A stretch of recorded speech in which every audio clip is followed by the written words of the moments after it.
in technical terms, Sati is more like, Satipatthana Sutta, the four foundations of mindfulness.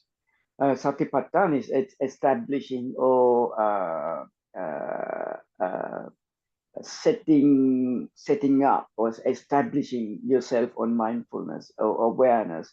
Different words now we use: mindfulness, awareness, alertness. uh, Many terms we use, but we can use the commonly used term, mindfulness. So mindfulness is, you may wonder why mindfulness and thinking are separate, or are they separate, or are they different? Mindfulness is something, because it sounds like mindful, mindfulness, the fullness of the mind. It's not about fullness of the mind. It's in fact, it's the I'll use few terms like, maybe let's say emptiness of mind, or let's say the coolness of mind, or peace in mind, or peace of mind. So the mindfulness, when mind is at peace, when mind is at peace, uh, your mind becomes infinitely capable to understand anything without applying thinking. Thinking comes later. So when mind is free and peaceful, more likely to be free. When mind is more peaceful and free, uh, you you see yourself, you see a glimpse of wisdom, or you see yourself, you see the depth, let's say, see the depth, or see the clarity. Mind becomes clear. When that clarity exists through practicing satipatthana, when the mind is clear, when things are clearly seen, then you uh, really don't need to think, to do any thinking. Thinking becomes actually invalid. Thinking is just for the purpose of practicality. So thinking is, you have to think, okay, yes, I'm getting up, I'm going to prepare myself for the day, I'm going to have a cup of coffee. Okay, I'm going to go for a jogging session now. Whatever. Thinking is just for the purpose of practicality. That's how we survive. Thinking is useful. It's a tool. Thinking is a tool that we think. Thinkers. We use the term thinkers. The thinkers are great thinkers. Yeah, of course, it gives some uh, uh,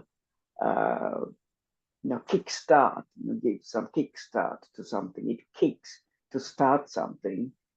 But thinking, and we talk about overthinking and thinking too much or thinking less. So sometimes thinking too much is not very helpful either. So um, so that's where mindfulness is very helpful. Mindfulness is directly connected to feeling peaceful, being peaceful, feeling the peace of the heart, whatever we call the heart is.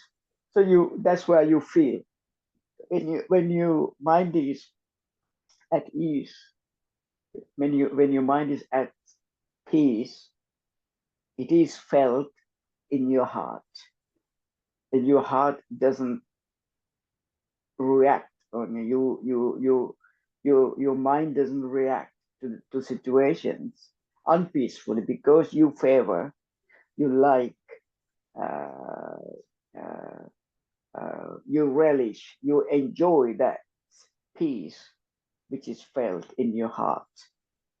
So that comes from mindfulness, practicing mindfulness. That's why when at the beginning I gave you some mindfulness practice technique, which is called in Kayanupassana, Iriyapada Sampajanya. awareness on the body as a whole. So awareness on the body doesn't have any thinking. Doesn't have anything. It's just just a kick, just a kick of thinking. It's more than thinking. It's more like being aware. So you know, rather than me trying to explain everything, try to understand. Okay, so what is being aware? Is there thinking involved in awareness? Being aware, being aware. Is thinking involved in being aware, or thinking is something else? Being aware is something else. So why then the Buddha uh, separated, you know, being aware?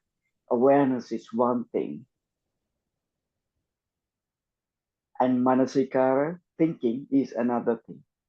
So Manasikara, thinking, helps when you have clear mind. When your mind is clear, and mind is so simple, the simplicity comes from feeling peace. You feel peace. Your heart is at peace. And when your heart is at peace and at ease, actually that peace and ease get synchronized with thinking. Thinking gets synchronized with peace. When thinking is synchronized or merged in peace, all the thoughts that arise in your mind, in fact, are very deliberate, very intentional thinking rather than habitual thinking. So we are thinking creatures. We think so much habitually. We have a habit of thinking. You know, and sometimes it's almost like obsessive. You know about OCD, obsessive compulsive disorder. I'm not talking about that specific term, but obsessive thinking becomes obsessive. So we can go when your heart is peaceful, when you feel that peace in the heart through practicing mindfulness on the body, you can really see. That's another term, seeing and thinking again. Seeing doesn't mean thinking. So you can see clearly. You see clearly the obsessive thinking springs or arises. Obsessive thinking arises from attachment that we cannot let go. The obsessive thinking arises from attachment that we cannot see beyond. So to see beyond that, that's where that awareness, mindfulness, sati applies. When you have peaceful sati, aware heart, you see the origin of thoughts. Then you see. Just give me a second because I have to be alert about Ajahn Sumedho. So I just got a message from his secretary, Mark. I just need to check that. Okay.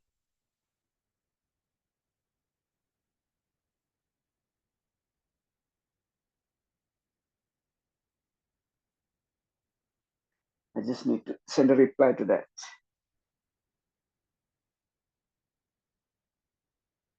Because Ajahn Sumedho is giving a Dhamma talk today. So he gives 2 Dhamma talks a month now. So today is one of the days at 2:30. I have to take him to the temple. So, okay. So, seeing clearly is connected to awareness, practicing mindfulness, and practicing uh, uh, less thinking. We use thinking only to instigate, or only to spur. You know, the horse rider has this spur, that little spike on the shoe, and then spur. You know, spur.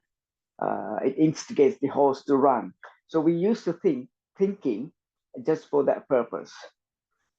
So then you become actually, you really become an independent thinker, because your thinking is not connected. Your thinking is not biased to anything.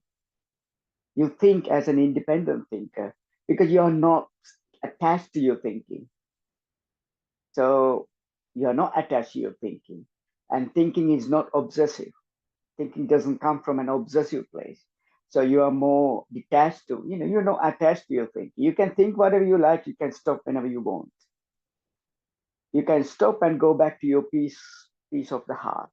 I use, normally they say peace of the mind, but peace of the heart. So you go back to the peace of the heart, you feel the heart, and you see your heart is quite peaceful. And there's no sadness, there's no excitement, um, and your heart has that clarity. I don't, I can kind of freedom or clarity. I can say the clarity of the heart, and your heart is clear. And when your heart is clear, so that would be the best thing you have ever seen as a human being. You cannot you cannot measure, you cannot really value anything beyond when you see that piece of the heart. So when you see that piece of the heart, you know that you know how to get there, how to experience that anytime. And then thinking becomes unimportant. Thinking become unimportant. You only think to survive. You think only to use as a tool, practical tool. In your car, for example, you have a toolbox. You don't use toolbox. You don't carry toolbox every time you go to supermarket. When you park the car, you go to supermarket. You don't carry your toolbox. You leave the toolbox in the car, wherever in a secure, safe place. Just like that. But whenever you need the toolbox, it's there and you can use it. It's the same way. Thinking is just a tool that you use uh, just for the purpose of practicality. But you see, you experience, and you live in your uh, peace. So that's the peace or mindfulness and thinking. And in between mindfulness and thinking, like I said, there's seeing,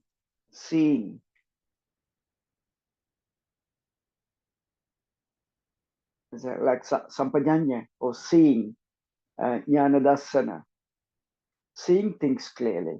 So you cannot experience that peace in the heart without seeing things clearly. What we see clearly is the attachment or obsessiveness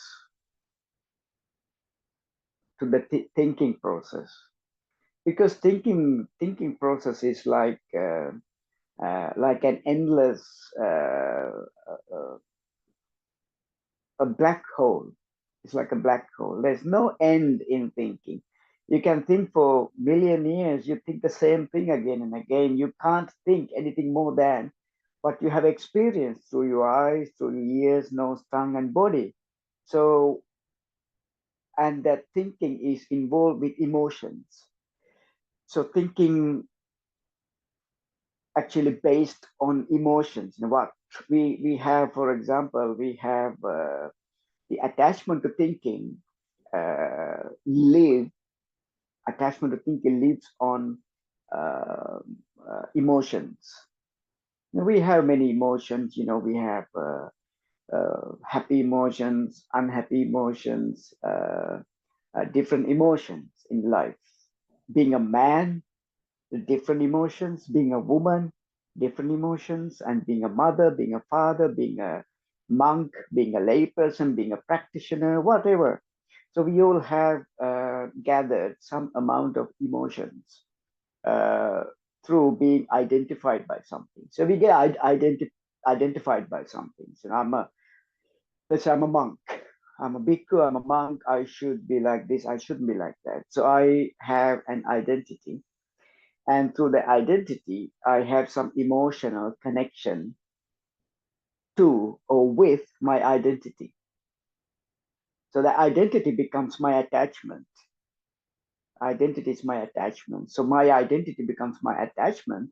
And then the thinking process, thinking revolves around the identity or attachment. So that's why Sakkaya Ditthi, for example, Sakkaya Ditthi is the identity. So once Sakkaya Ditthi is understood or seen clearly, the identity has no footing, has no space to live in your heart. Identity, once identity is understood, so you don't have any space in your heart. Identity has no, the Sakkaya Ditthi has no space or place, uh, in your heart, in your system. So then it becomes very relaxed, and your obsessive thinking nature becomes less and less and less, because you are not attached to any identity. You are not attached to any created identity. Identities are very different from different people. So, but the same thing, same principle, same theory, which is attachment to identity. Could be, my attachment to my identity is being a monk, being a Buddhist monk, how a Buddhist monk should be or shouldn't be. So, and then sometimes I can get angry about being, I have strong attachment to, being honest with you.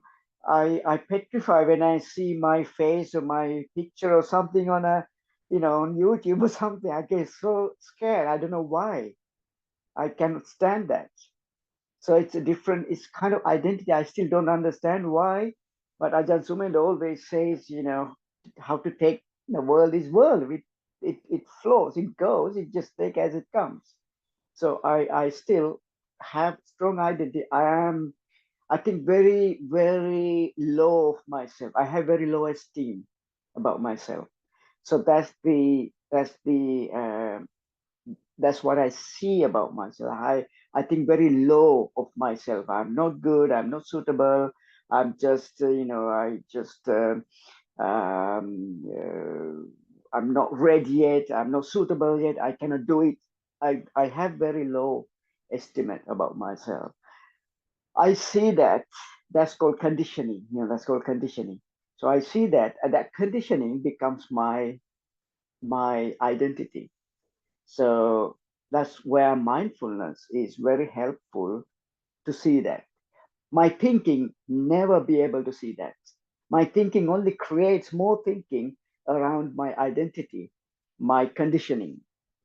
Thinking can only create more opinions, ideas, and more emotions and feelings around it. But thinking cannot see something clearly. But the mindfulness or awareness is the quality that can be used to see things clearly. So you can see this function, this nature clearly, and you can entertain that. I entertain that. My thinking, sometimes I entertain. I think deliberately. I want to think something. Very interestingly, Ajahn Sumedho, Lompo Sumedho, is today going to talk about thinking. It came up last night. Ajahn Asoko asked. Ajahn Asoko is the secretary monk. The other monks been living with him a long time. So he asked Lompo, what are you going to talk to them? Maybe you can talk something about, thinking to he asked this question, you can think to the absurdity. You can think, I am the best human being ever appeared on this planet. Or you can think, I am the worst human being ever put foot on this planet. What does it do to you? It it prods, it instigates, it tickles into thinking. You think, I am the best human being ever to walk on this planet. You can think deliberately and without delusion. It's a deliberate thinking. And then suddenly, oh no, no, no, no, no, no, no, the Buddha is the greatest human being ever. So then we create, I am this. So that's what thinking does. Thinking has no end. It can think and think and think and think and think, thinking, and create, create and create and create and create endless black hole without feeling peaceful or mindful. So it's when you have mindfulness in thinking, then actually we were, so you can see things clearly. You can see yourself clearly. Okay, my name is the conditioning, this Vinita element, this Vinita entity. So what does Vinita is thinking about? Okay, Vinita is like that. Vinita's conditioning like that. His attachments are like that. So because of that, uh, then the identity, my attachment to my identity, the identity is created by me. And when something happens against my identity, let's say, someone criticizes, okay, someone criticizes that, and then I can get angry, or I can get upset about it. So then you become upset, and then you react through being upset. And that's thinking. Being upset is a feeling, or an emotion. And on that emotion, the thinking is like an icing. Let's say being upset is like the cake, and thinking is like the icing. So then you become upset. Upset can live as it is, no problem. Upset can be as upset as it is. There's not a problem. So, but once you're upset, then if you start to think, if you instigate thinking on being upset, then you can think. That thinking is endless. That's going to create something. You become angry, and then you through your upset feeling, and on top of that thinking, you can hurt someone. I have seen I'm doing that all the time. Then you experience, then that upsetting someone directly hits back to your heart. The heart is your peace. You are enjoying your peace, and if you can see clearly that your uh, uh, your identity, or your attachment to identity, is so strong, and then you become upset, and you react through your upset feeling. And as soon as you react, and you lost the plot, you lost it. And then you upset another person, and then that gives back reflection of, oh no, I shouldn't have said that, I shouldn't have done that, I shouldn't have thought like that. Oh, this really hurts. That's how then heart, it comes back, bounces back, and hits your heart, and then you become upset again, more upset. So then you learn, it hurts you, it hurts the heart, and then it hurts that. What is heart? The heart, what I said at the beginning is the peace. I use the peace as heart. So it disturbs your peace. And once your peace is disturbed, and then you react even more. Again, you start to think, oh, I shouldn't have said that. I shouldn't have done that. I must do this now. And then you create more and more and more and more thinking, rather than seeing, all right, it hurts me, just stop there and learn from it. Stop there, be silent, and go back to the peace of the heart. So you go back to the peace of the heart and you stay there and you do not react further. So you stop reacting at that level, at that place. So when you stop reacting like that, and you actually create a very peaceful uh, environment or a peaceful atmosphere around you. A peaceful atmosphere is very enjoyable. Then that's how world becomes peaceful. World becomes peaceful not by trying to create the best democracy or the best the governance system or best anything. Just the world becomes peaceful as it is when your heart is at peace. Again, going back to the basic. So when heart is at peace, when you practice awareness, mindfulness on the body, and when you understand thinking most of the time, thinking arises from attachment, and you see that you come out of attachment to thinking. For example, the religious conflicts in the world. I mean, I heard one of the next topics is interfaith something.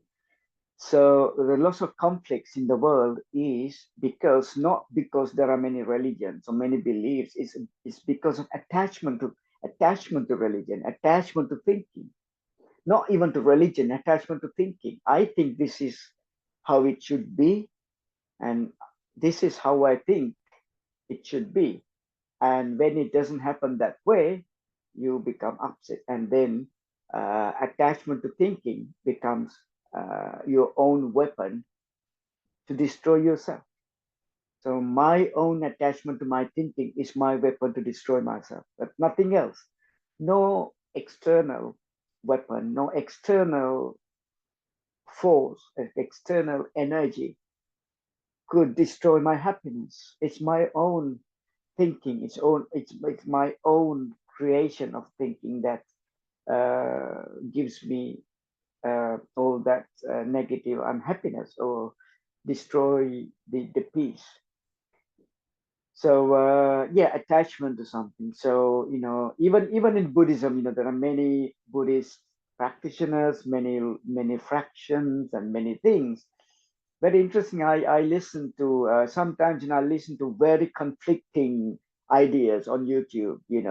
Because I get upset. I want to watch me being upset about something because then I see the point. Why does this make me upset? And then I say, because I have a bias to something. I'm biased to my view. I'm biased to my thinking. I'm attached to my way of thinking. I want that way of thinking to prevail in the world or to be respected. So when my way of thinking is not respected, I become upset. So then I listened to something a couple of weeks ago. One of the Sri Lankan monks said, the monks were getting together to to protect Buddhism. You cannot, then I thought, okay, very interesting topic. How can we protect Buddhism? From what? Is there anything, any danger Buddhism has to be protected from? No. The nature is Buddhism. That the way it is Buddhism. How things happen is Buddhism. Everything is impermanent. Can someone protect that? No.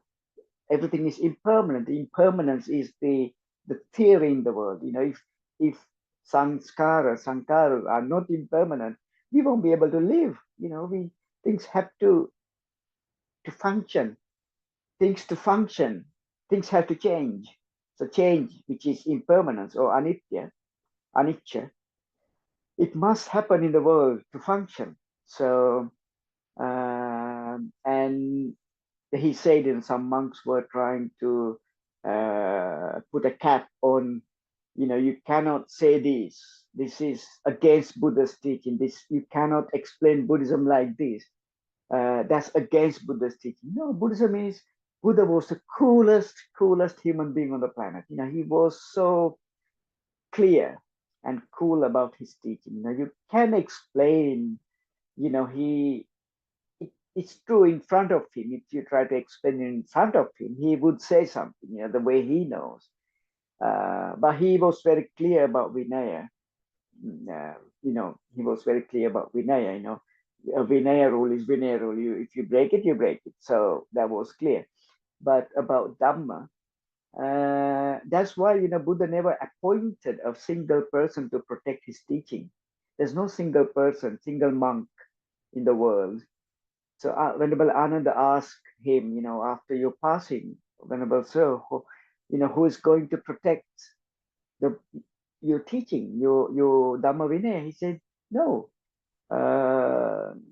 Whatever I said will be your teacher after my passing. So, people explain in different ways.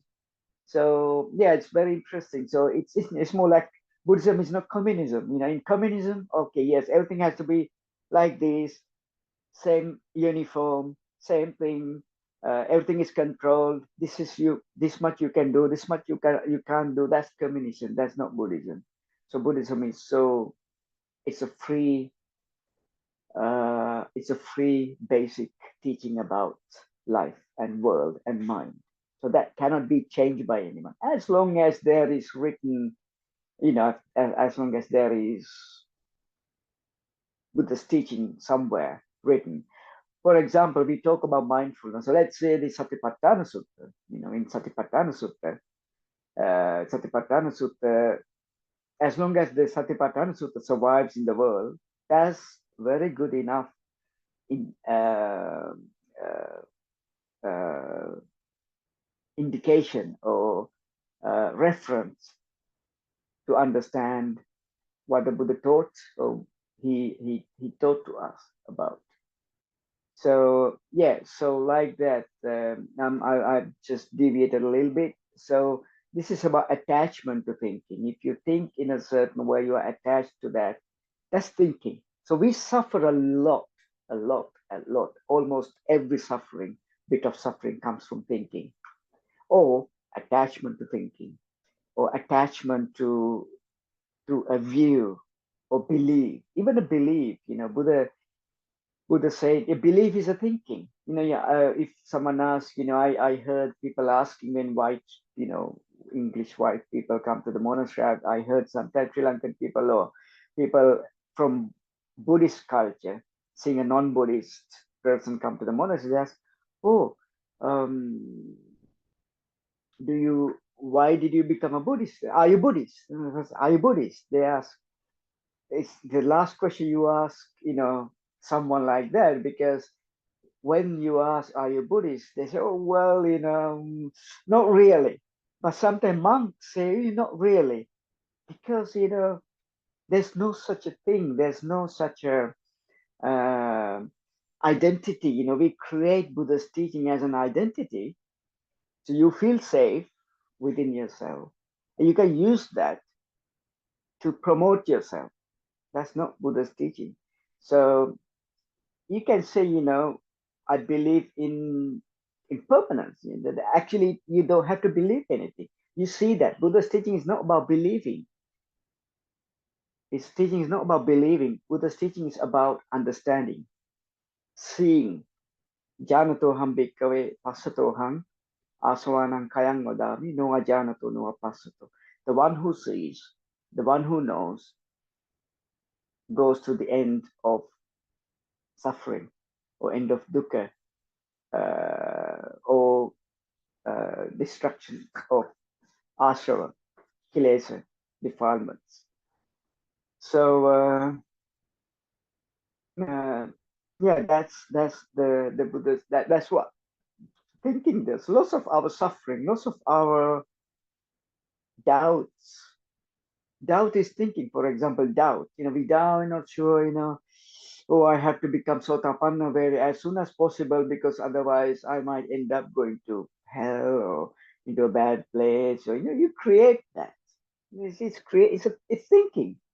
When you have awareness, mindfulness on the body, you see the cessation of thinking. Thinking ceases.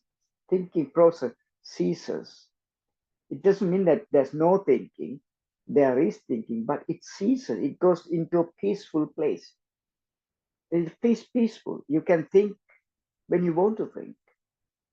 When you understand through deep seeing the depth, you understand. Oh, thinking is useful as a tool, and it doesn't do anything else except being useful as a tool to survive, to live daily life.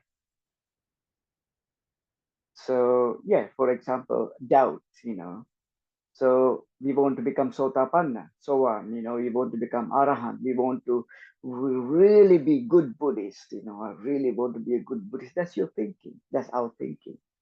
But it's not peaceful. Thinking is not peaceful. Thinking is stirring. It's stirring. It stirs emotions. It's stirring.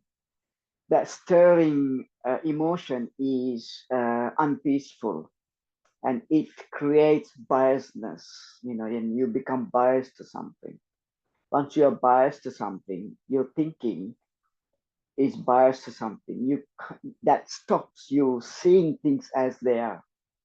For example, this world, people talk about how bad this world is, how imperfect, and this is so bad world. We have to do something. For example, nowadays everybody's talking about Trump. How he's doing this and that. Is I just I'm just trying to think what's bad about him. Oh, what's good about him? He is a Sankara. Uh, he's acting perfectly according to the world order, or world, the nature, how it works. He's part of how it works. And let's say now, okay, a Buddha comes to this world, very peaceful, and also part of it's perfect. Buddha is perfect, and on the other hand, the other extreme, Trump is perfect because that's what sankaras are. Sankara, for example, death and being sick. For example, my mother is not well, last couple of days, and that's the only thing that makes me feel a little bit kind of down or sad. Yeah, because I left home when I was 17, and since then I came to England, and I didn't have much connection with them, and they just got old and old without me around. So I suddenly started to feel so much guilt that not being able to help my parents in any way. So, and also the being a monk sometimes has very being a monk in Sri Lanka especially has very disadvantage because monk is always in the higher place. When I go home, they bow and pay respect, and I become okay. It becomes so natural to take it for granted, and I became so cold to them. Not I even forgot she's my mother. She still loves me, and I one day I remember she bowed to me and she touched my feet. And then I said, don't touch monk's feet. When you in like that, it can go to that absurdity through thinking. But I realized all the mistakes I made, and that made me feel very guilty about how arrogant I was. Why is it mindfulness or thinking? That's thinking. I thought, oh, this is not my. It's thinking. If I had peace in my heart, everything is acceptable. Nothing is not acceptable. The world as it is perfect. Death, getting old, feeling guilty, feeling happy, feeling sad, they are all are actually perfect. on its own right. They're perfect because that's what they are. That's what the sankharas are. So I'm only, I only told one example. So yeah, last couple of days, I was feeling a little bit down and a little bit sad. If anything happens to her, I didn't have much time even to repair my relationship with her. I wanted to ask for forgiveness. Please forgive me for being, not caring for her. That, and also that if I then I went back to thinking, went to thinking, and that thinking creates that guilt and everything. But come back to the peace, none of the thinking exists. Heart is at peace.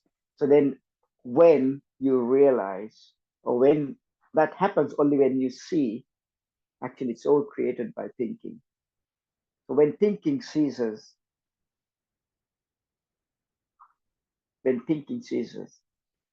uh, agitation, restlessness ceases, and heart becomes peaceful and at ease. So that's how I see thinking and mindfulness. I don't know how the time wise, how long you have. So yes, maybe I can stop it here and open for any questions, anything. If you have anything to ask, please feel free.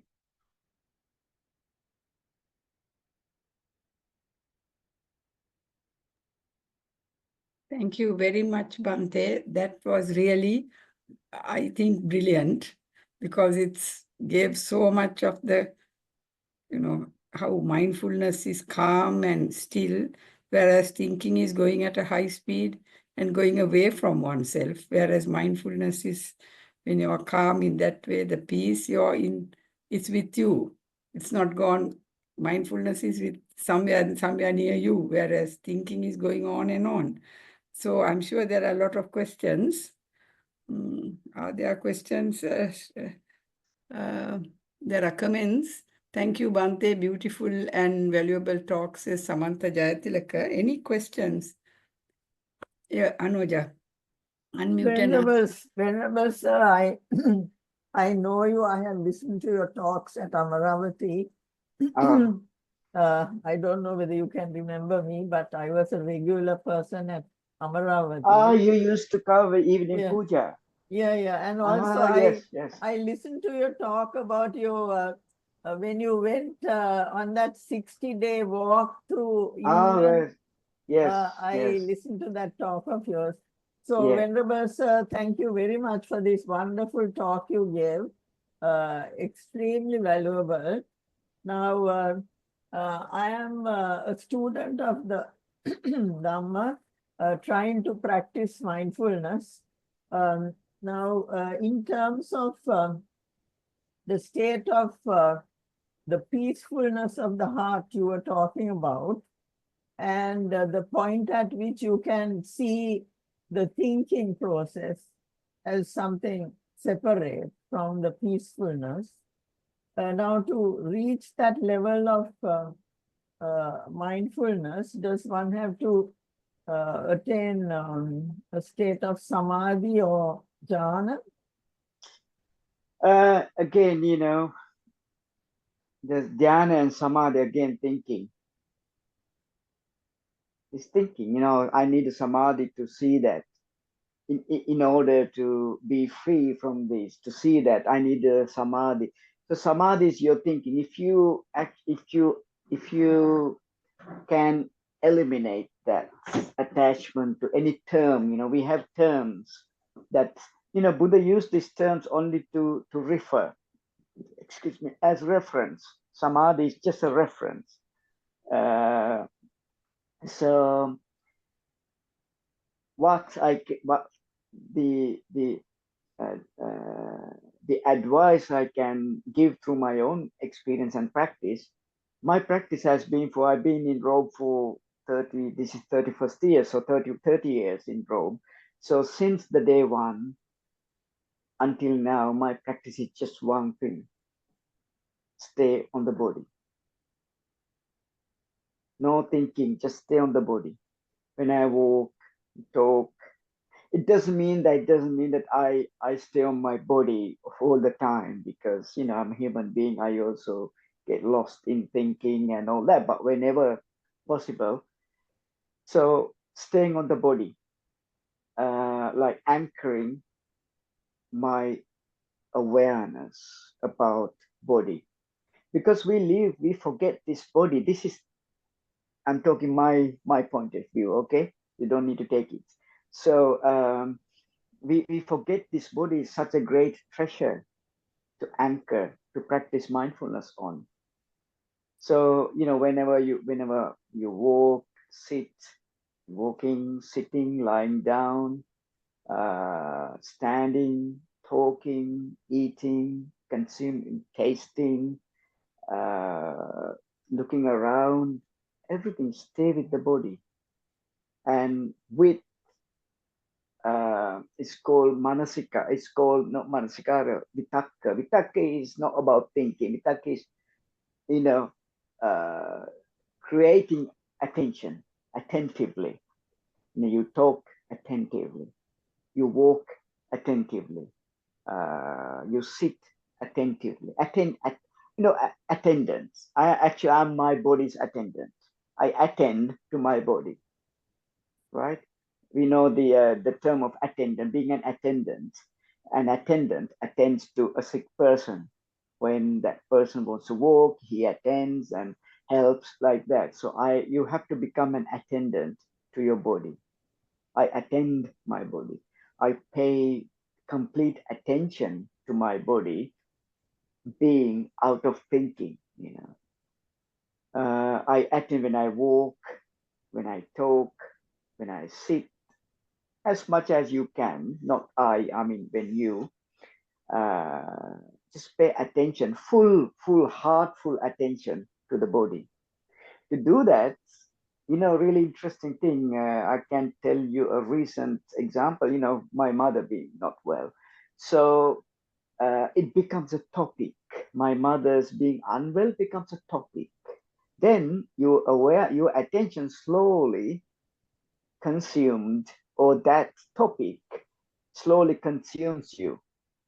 So you become consumed by the topic. So always be careful not to have any other topic. There's only one topic: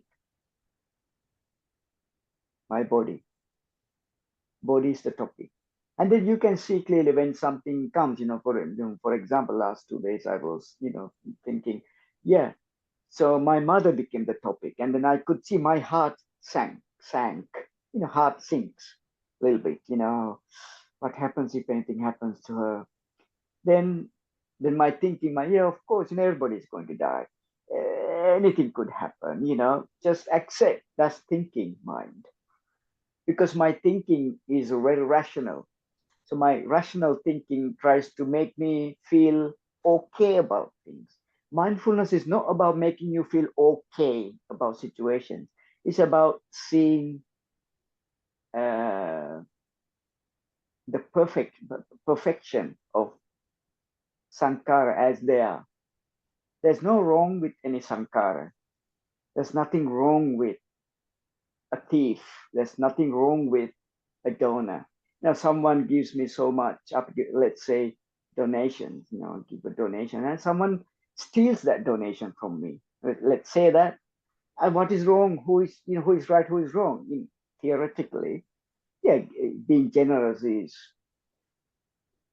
a good thing, and stealing it's bad thing. But I'm seeing these days. I listen to lots of political things just to see how people work, see how minds work. Now everybody is so hot about catching the horualan, catch the thieves.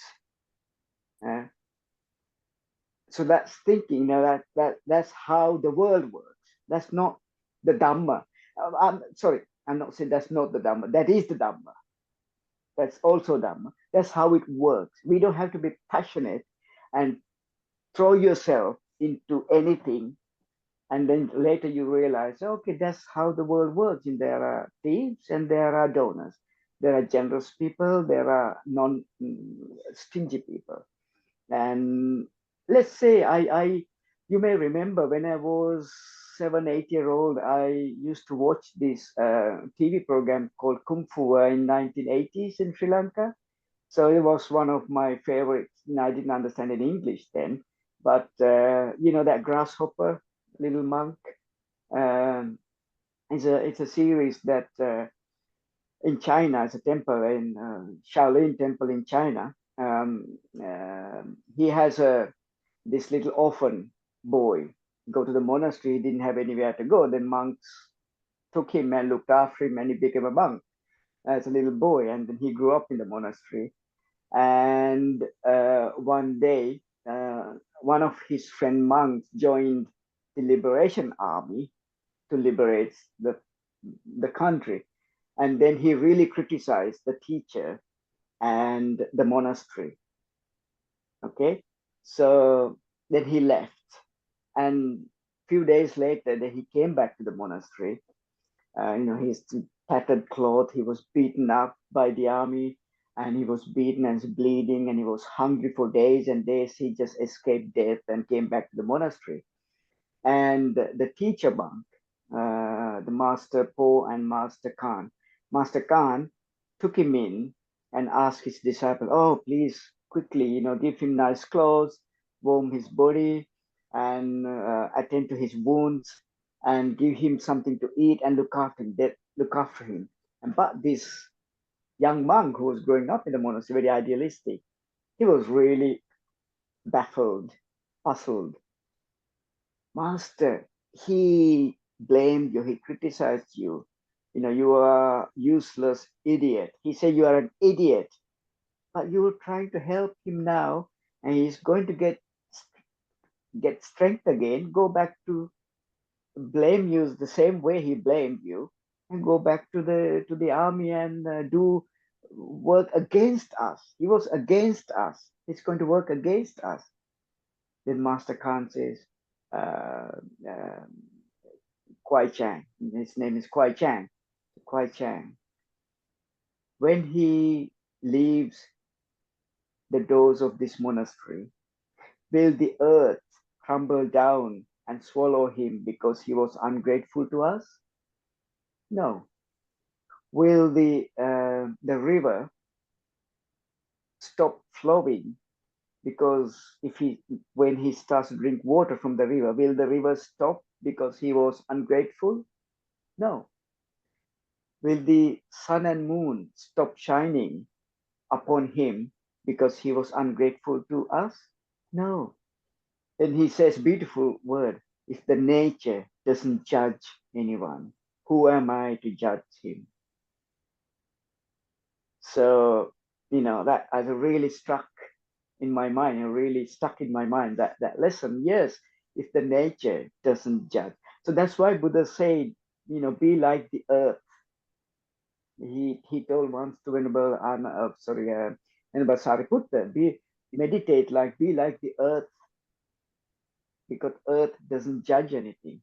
You can speak them, you can throw ugly things, dirty things, and there are gems and diamonds, very valuable things. People live on it, and people break the earth, people spit on it, but earth doesn't judge anybody. And people plant trees, and there'll be consequences. That's a different thing. Like that, when you meditate, don't judge, don't come into any conclusion, any judgment that I should this be a samadhi or like that, or should I first do samatha or vipassana? Doesn't matter what, just practice mindfulness on the body. Stay on the body. Very simple. Buddhism is so simple. It's too simple. That's why it's very hard to understand. It's too simple. It's too basic, too simple. So just stay on the body. Back to body. Back to it's the base. It's the base of existence. Okay, when you are sitting, just stay on with that awareness. I am sitting. And when you walk, I am walking. When you make cup of tea, I'm making cup of tea. just stay on that topic again, on the topic. So many topics can distract you from many topics can distract you from the main thing. So like in the last couple of days, I could see my heart was sinking because my topic changed to my mother. And once the topic changes and then starts to think, thinking doesn't make your heart peaceful. So the thinking makes you takes you into a place that's there's endless, there's a problem that I have to dissolve, I have to solve, but thinking doesn't know how to do that.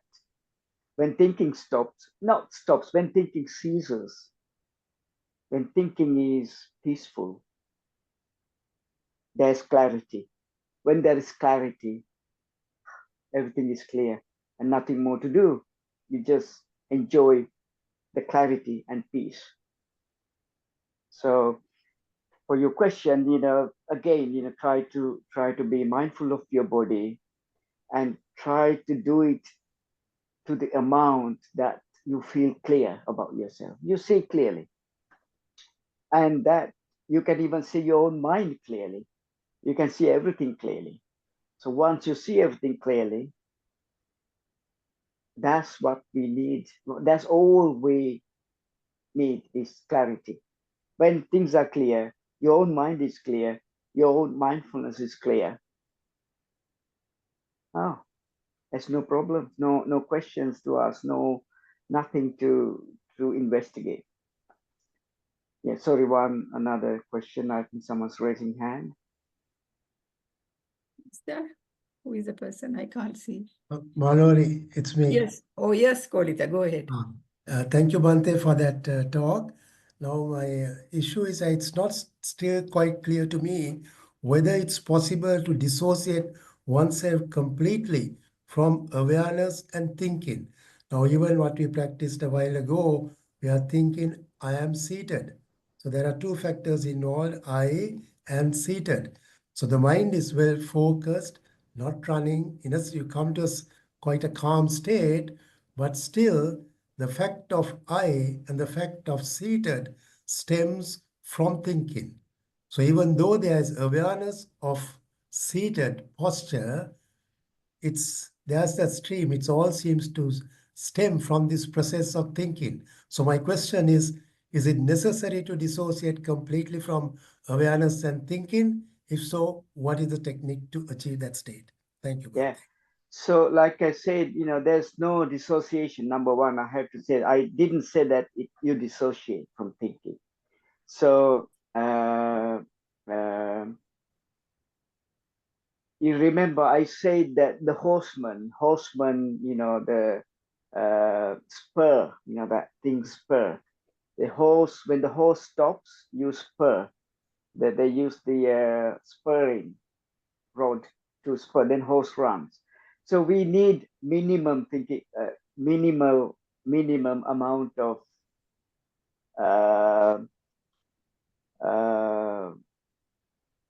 thinking is an energy. Okay, it's an energy. So you need minimum amount of prodding or instigating, just a kick. For example, if you need to start the car, you need to to put the key, start it. You need some starting thoughts. Yeah, starting thoughts. That's all. That's starting thoughts. Okay, sitting. So that, like I said, I am sitting is not a thinking. It's only a starting topic. It's just a topic. You give a topic to your posture. Okay, this is sitting posture. You can do it yourself. You have to see it yourself. Then you will understand. Me saying, you may not really get it. Just sit and see. Let's say see. Okay, let's see. Sitting. Okay, I am sitting. I use that term, so it makes it very simple and easy. But when you sit, just see clearly you are sitting. For example, we have to use the language, to convey, we have to use words, language to refer to something is beyond language. Understanding is beyond language.